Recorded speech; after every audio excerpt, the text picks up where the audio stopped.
Everyone, welcome और welcome back to my channel. मेरा नाम मिनी है and welcome to my pregnancy series. आज की वीडियो है dos and don'ts of third trimester. Again it's gonna be a short video क्योंकि मैं पूरा अपना थर्ड ट्राइमेस्टर की जर्नी पोस्ट करने वाली हूँ अपने चैनल पे। You can watch that full video. ये थर्ड ट्राइमेस्टर कंसिडर किया जाता है from 28 weeks until delivery. Honestly, third trimester is very different from person to person. अगर आपकी ये फर्स्ट प्रेगनेंसी है then it's gonna be completely different from your previous 2 trimesters. तो आपको क्योंकि इस वक्त बहुत अलग फील होने वाला है। Your weight is increasing rapidly, approximately ½ kilo weight every week बढ़ने लग जाता है। इस ट्राइमेस्टर में सबसे ज़्यादा वेट गेन होता है और उसके साथ साथ बैक पेन शुरू हो जाता है, फीट स्वेल हो जाते हैं और पेन बढ़ जाते हैं बॉडी में। So this can be completely overwhelming अगर आपका ये फर्स्ट टाइम है, but trust me it's a temporary phase. It's gonna go back to normal अगर आप अपना थोड़ा सा ध्यान रखेंगे। So let's talk about some do's and don'ts of third trimester and how you can make this phase a little bit smoother. तो जैसे मैंने बताया थर्ड ट्राइमेस्टर बहुत ही इंपॉर्टेंट फेज है। इसमें बेबी की ग्रोथ बहुत ज़्यादा हो रही होती है, तो एसेंशियली आपकी भी बेली ग्रोथ बहुत ज़्यादा होगी।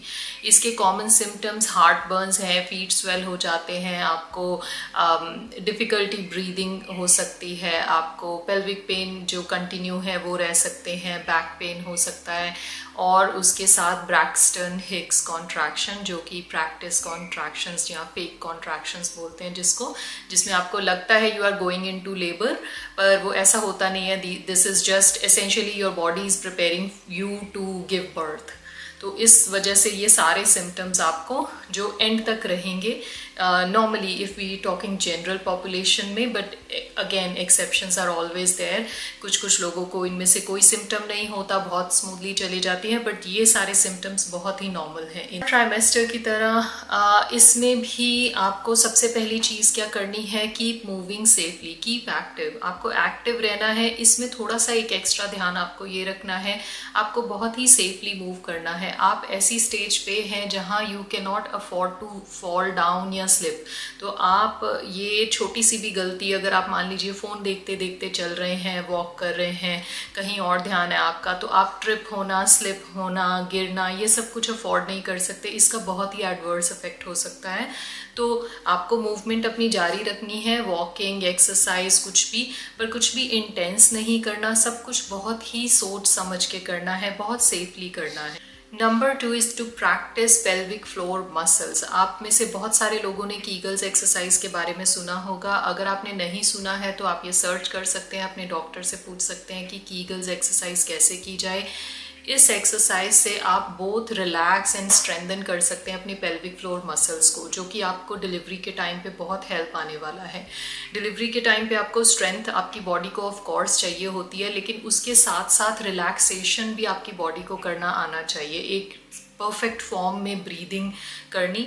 तो वो आप कीगल्स एक्सरसाइज करेंगे तो आप अपने पेल्विक फ्लोर मसल्स को रिलैक्स एंड स्ट्रेंथन कर सकते हैं और ज़्यादा। तो इस एक्सरसाइज के बारे में भी ऑनलाइन पढ़ें, अपने डॉक्टर से पूछें और इसको स्टार्ट करें।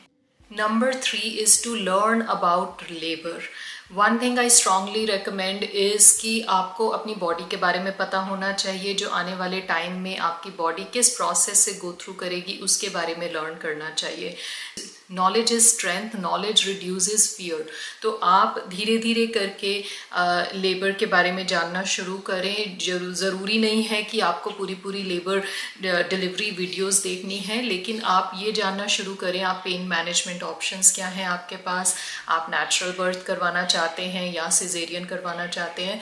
ऑफ कोर्स सारी चीज़ें 90% आपके हाथ में होता है, बट 10% अगर कुछ रिस्क आ जाता है तो वो डॉक्टर आपसे आपको वो सी सेक के लिए ही बोलेंगे, सिजेरियन के लिए। लेकिन आप अपना पहले बर्थ प्लान बना सकते हैं कि आपको क्या प्रेफरेंस है, आपको एपिड्यूरल लेना है या नहीं, इंड्यूस करवाना है या नहीं। तो इसके बारे में आप पढ़ना शुरू करें।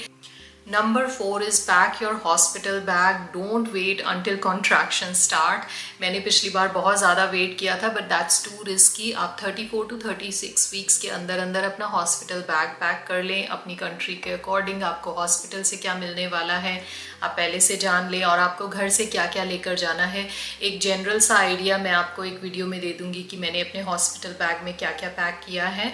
तो उसके अंदर आपके अपने हेल्थ कार्ड और आपके एसेंशियल्स, ये सारी चीज़ें अपना hospital bag I would say 35 weeks तक अपना प्रिपेयर करके रखें, क्योंकि हमें लगता है कि अभी मेरे पास बहुत टाइम है, I still have time, but 36 weeks तक तो फुल टर्म हो ही जाती है, लेबर डॉक्टर्स बोलते हैं। तो उस टाइम के बाद तो कभी भी बेबी आ सकता है, तो इसलिए अपना 35 to 36 वीक्स के पहले पहले अपना हॉस्पिटल बैग तैयार रखें।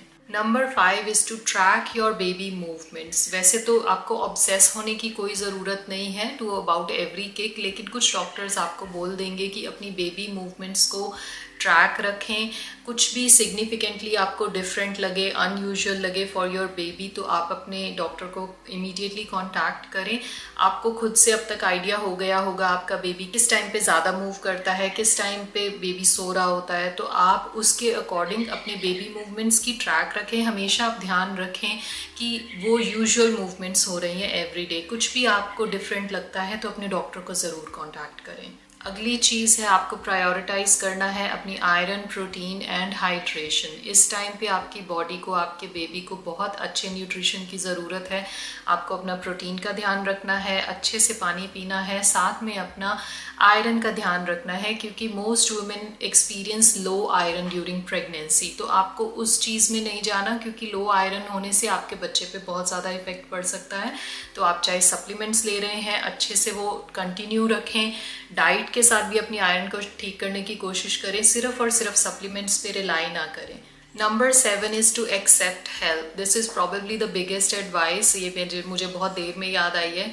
अगर आपकी कोई हेल्प करना चाह रहा है, आपको कोई हेल्प ऑफर कर रहा है क्लीनिंग में, कुकिंग में, चाइल्ड केयर में, अगर कोई आपका नेबर या फ्रेंड बोल रहा है वो आपके लिए ग्रोसरी कर लाएंगे या फिर आपके लिए कोई खाना बना के दे देंगे, तो एक्सेप्ट दैट हेल्प, क्योंकि इतना इंडिपेंडेंट होना अच्छी बात है। हमें कई बार लगता है कि हम किसी की हेल्प ना लें, सारे काम खुद ही कर लें, पर इस टाइम पे हेल्प लेना बहुत अच्छी बात है। आप अगर आपकी कोई हेल्प करना चाह रहा है तो प्लीज़ डोंट से नो, उनकी हेल्प लें और वापस से रिटर्न भी करें ऑफ कोर्स जब उनको ज़रूरत है, लेकिन start saying yes to help. Number 8 is to rest without feeling guilty. एक तो फर्स्ट ट्राइमेस्टर की एक टायर्डनेस होती है, वो डिफरेंट होती है। थर्ड ट्राइमेस्टर में आपको वैसी एक्सर्शन नहीं होती, लेकिन आपकी बॉडी इतनी हैवी, बल्की होती है, तो आपको रेस्ट करना बहुत ज़रूरी है। जब भी आपको लग रहा है नहीं आपसे कोई काम हो रहा, तो start taking rest without feeling any guilty. You are conserving your energy for the big day. तो आपको एक्टिव रहना है थोड़ा बहुत, लेकिन सारे घर के काम करने ज़रूरी नहीं है। Let's talk about don'ts of third trimester. सबसे पहली चीज़ तो आपको अपने वार्निंग साइंस कुछ भी इग्नोर नहीं करना किसी भी ट्राइमेस्टर में। सेम इसमें भी यही है, कुछ भी सीवियरिटी, कुछ भी एक्सट्रीम में आपको कोई अपना साइन दिखता है, सिम्टम दिखता है, हेडेक है, डिजीनेस है, ब्लीडिंग है, या फिर बहुत ही ज़्यादा टायर्डनेस है, तो वो आपको इग्नोर नहीं करना है, अपने डॉक्टर को बताना है और उनकी सलाह से आपको फिर आगे चलना है। Number 2 is don't compare your belly और weight. Everybody is different, different genetics हैं सबके, डिफरेंट बेबीज़ हैं, डिफरेंट पर्सन हैं, तो आपको अपना बेली और वेट किसी से कंपेयर नहीं करना है, क्योंकि मैंने भी ये देखा है कि लोग ऐसी ऐसी बातें करते हैं। जब आप थर्ड ट्राइमेस्टर में होते हैं, किसी का वेट बहुत ज़्यादा है तो उसको अलग तरीके से कमेंट करेंगे, किसी का वेट कम है। फर्स्ट प्रेगनेंसी में मेरा थर्ड ट्राइमेस्टर तक बहुत वेट कम था, तो मुझे बहुत सारे लोगों ने बोला था, जिसका मुझे पता भी नहीं, कि वो बोल रहे थे you just have a belly only pregnancy. मुझे उस टाइम तक पता भी नहीं था ये क्या होता है बेली ओनली प्रेगनेंसी, कि सिर्फ आपका वेट आपकी बेली के अराउंड ही डिपॉजिट होता है, आपकी पूरी बॉडी नॉन प्रेग्नेंट दिखती है। अपेरेंटली ये इससे भी लोगों को प्रॉब्लम है। तो आपको लोगों को तो बोलने देना है, लेकिन अपने आप को कंपेयर नहीं करना कि किसी की बेली ओनली प्रेगनेंसी है और मेरी ऐसी क्यों है। मेरी फर्स्ट और सेकेंड प्रेगनेंसीज दोनों कम्प्लीटली डिफरेंट हैं, तो आपको भी अपने आप को कंपेयर नहीं करना है। कंपैरिजन जो है वो एक अननेसेसरी स्ट्रेस आप डाल देंगे। आपके पास अभी you have enough on your plate, so this is one less thing to think about, तो आप इसको सबसे पहले निकाल दें। Next thing is don't stay on your feet all day. आपकी अगर जॉब ऐसी है या आपको आदत है सारा दिन खड़े रहने की, तो उसको अवॉइड करें। आप ब्रेक्स ले लेके बैठें और अपनी मूवमेंट को रखें, पैरों की एक्टिविटी। लेकिन आपको सारा टाइम पे खड़े नहीं रहना, क्योंकि उससे आपकी फीट स्वेलिंग बढ़ सकती है, बैक पेन बढ़ सकती है, पेल्विक पेन बढ़ सकती है। तो इसलिए ना तो ज़्यादा देर बैठे रहें, ना ज़्यादा देर खड़े रहें। अपने पोस्चर पे पूरा ध्यान रखें। आपको भी, मुझे भी ये थोड़े टाइम पहले ही पता चला है। फर्स्ट प्रेगनेंसी में मुझे इसके बारे में कुछ नहीं पता था। सेकंड प्रेगनेंसी में पता चला है कि आपको बिल्कुल भी लीन होके भी नहीं बैठना चाहिए, आपको अपराइट ही बैठना चाहिए प्रेगनेंसी में। उससे बेबी अपनी पोजीशन चेंज कर सकता है। तो मैंने सेकंड प्रेगनेंसी में इसका ध्यान रखा। फर्स्ट में मुझे नहीं पता था, लेकिन लकीली उसका मुझे कोई साइड इफ़ेक्ट नहीं फील हुआ एंड तक। पर सेकंड में मुझे पता है। तो आपको अपना पोस्चर जो है वो अपराइट रखना है, ठीक रखना है, ज़्यादा देर ना खड़े रहना है ना बैठना है। सबसे लास्ट चीज़ है, don't expect a perfect birth plan. Having preferences is great, having birth plan is great, having flexibility is great to.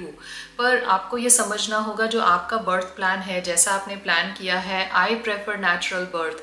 लेकिन अगर उस टाइम पे कोई कॉम्प्लिकेशन हो जाती है, जो कि बहुत सारे फैक्टर्स हैं जो इसको अफेक्ट कर सकते हैं, तो be prepared for that. Don't feel कि जैसा आपने सोचा है बिल्कुल वैसा ही होगा, क्योंकि अल्टीमेटली गोल जो है वो एक परफेक्ट बर्थ स्टोरी या बर्थ प्लान का नहीं है। गोल है for healthy mama, healthy baby. So I hope ये सारे टिप्स आपके कुछ काम आएंगे। So those are my third trimester do's and don'ts.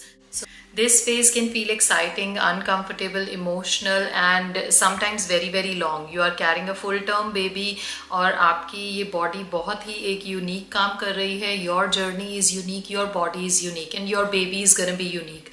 So I wish आपकी बहुत अच्छा थर्ड ट्राइमेस्टर जाए, पूरी प्रेगनेंसी भी बहुत अच्छी गई होगी. I wish you happy, healthy delivery and baby and you take care of yourself in postpartum. That was my video. अगर आपको ये अच्छी लगी है वीडियो, यूजफुल लगी है, तो please like, share and subscribe to my channel. Thank you for watching this video. Bye bye and live your best life.